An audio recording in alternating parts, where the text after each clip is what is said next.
Oi, pessoal! Estamos aqui para dar início ao nosso vídeo número 6. Tomei um puxão de orelha do Thiago, que tá aqui nos bastidores, falando que eu tô falando muito nos vídeos, que os vídeos ultrapassaram os 10 minutos.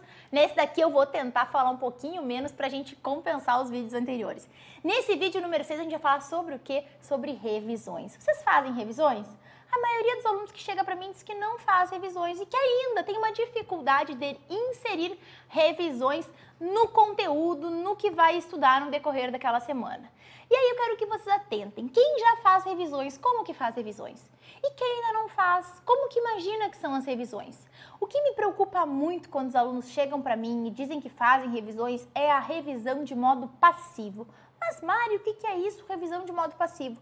É aquela revisão em que o aluno fica relendo as suas anotações e que não raro, quando chega na segunda ou terceira página, o aluno olha e pensa assim, isso daqui eu já sei, isso daqui eu já sei. Então, o aluno não atenta para o que está ali ou ainda a revisão, o material dele não tem aquilo que é mais importante.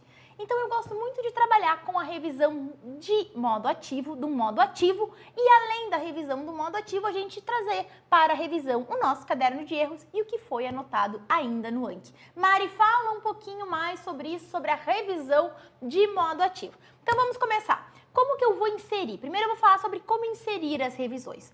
Nós temos 2 ou 3 momentos aí porque a gente pode inserir as revisões. Nós podemos trabalhar com as revisões relendo as nossas fichas embaralhadas dos nossos flashcards diariamente, quando a gente já tem um volume considerável de fichas. Mário, o que é um volume considerável de fichas? Quando nós já temos aí no mínimo umas 100 fichas no Anki ou nos nossos outros aplicativos, que a gente consegue embaralhar elas. Mari, mas tu aconselha a ler essas fichas, todas elas, todas as noites? Não, picar 10 noites uma, 10 noites outra.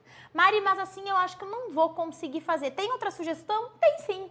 Deixa o sábado ou o domingo, preferencialmente o domingo, que é aquele dia mais preguiçoso, para fazer as revisões. Mas, Mari, que hora de domingo? Eu gosto muito de fazer no domingo à noite. Por quê? Porque se eu deixo para começar a estudar na segunda de manhã, não raro o meu corpo e a minha mente ainda estão com aquela sensação de domingo, ainda estão mais preguiçosos. Então, eu sempre gosto de botar um pouquinho de estudo no domingo à noite, para que faça uma revisão, para que leia uma jurisprudência, para que ele comece a segunda-feira aí já um pouquinho mais acelerado o meu raciocínio. Então, coloca uma revisão de flashcards ou uma leitura do caderno de erros no domingo à noite. Então, eu posso dividir. Eu vou ler os meus flashcards no domingo à noite e eu vou revisar o meu caderno de erros todo dia quando eu começo o meu estudo, fazendo uma leitura aí de 5 páginas do meu caderno de erros diariamente. Mari, mas o que é a revisão que tu fala aí, essa revisão ativa e não passiva?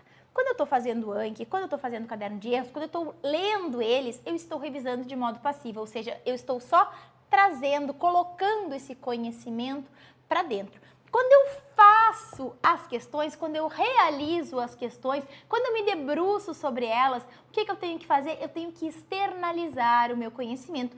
E não raro também, eu tenho que contextualizar essas questões em casos práticos. Então, quando eu faço as questões, é um meio de eu revisar. Por exemplo, eu vou fazer o concurso da AGU. No concurso da AGU, eu vou ter uma prova de múltipla escolha. Eu preciso simular essas 6 questões como se fossem uma prova? Não. Eu posso ir trabalhando de maneira picada essas 100 questões. Eu faço 20 questões num dia, 20 questões no outro e assim sucessivamente. De modo que eu faça o quê? Que eu faça a revisão de todas as disciplinas por meio de questões e que eu termine uma prova por semana. Se eu tenho uma prova de 100 questões e se eu picar ela fazendo 20 questões por dia e corrigindo essas 20 questões, em 5 dias eu vou terminar aquela prova. Então, a meta é que a gente faça em 5, deixe 2 dias para descanso sem revisões e depois recomece. Que eu faça, então, uma prova por semana, 4 provas por mês. E como que eu faço? Eu separo uma disciplina por dia? Não. Eu faço da questão 1 à questão 20, da 21 a 40, da 41 a 60, da 61 a 80, da 81 a 100. E ainda que tenham várias disciplinas, não tem problema. Mari, mas quando eu faço essas questões aí, quando eu faço essa revisão, fazendo provas de concursos anteriores, tem muito conteúdo ainda que eu não vi. Tem algum problema? Não.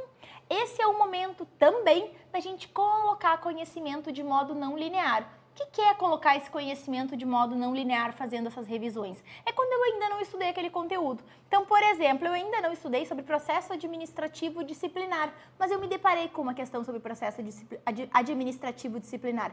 O que eu vou fazer? Eu vou resolver a questão, eu já vou lá na lei marcar esses artigos e eu já vou ler um pouquinho sobre isso. Ah, Mari, mas se for assim eu não vou conseguir fazer 20 por dia. Não tem problema, faz 5 por dia. Se fizer 5 por dia e resolver as 5 e pesquisar sobre as 5 e conseguir colocar sobre essas 5 no caderno de erros, bingo, perfeito, tá, ganha a revisão. Por quê? Porque vai estar colocando conhecimento para dentro e, além disso, vai estar também tendo a possibilidade de revisar vários conteúdos num único dia e numa semana. Então, a ideia, a meta é uma prova por semana. Se levar mais do que uma semana, se levar 10 dias, 10 questões por dia, não tem o menor problema, tá bem? Então, muito cuidado com as revisões, nada de fazer só a revisão lendo de modo passivo e faz revisão fazendo provas e fazendo questões de concursos anteriores. E o método mais adequado é pegar uma prova e fazer do início ao fim. E nos sites também tem essa possibilidade de resolver a prova online. É a dica que eu tenho para deixar para vocês. E agora, pessoal, vou encerrar aí dentro do tempo, para o Thiago não me puxar a orelha, e a gente vai ir para o nosso vídeo número 7, onde eu vou ver vocês falando aí sobre um pouquinho da lei seca. Como que a gente vai ler ela para que a gente tenha um melhor aproveitamento. Eu volto logo mais no nosso próximo vídeo, número 7. Super beijo, fiquem bem, até mais.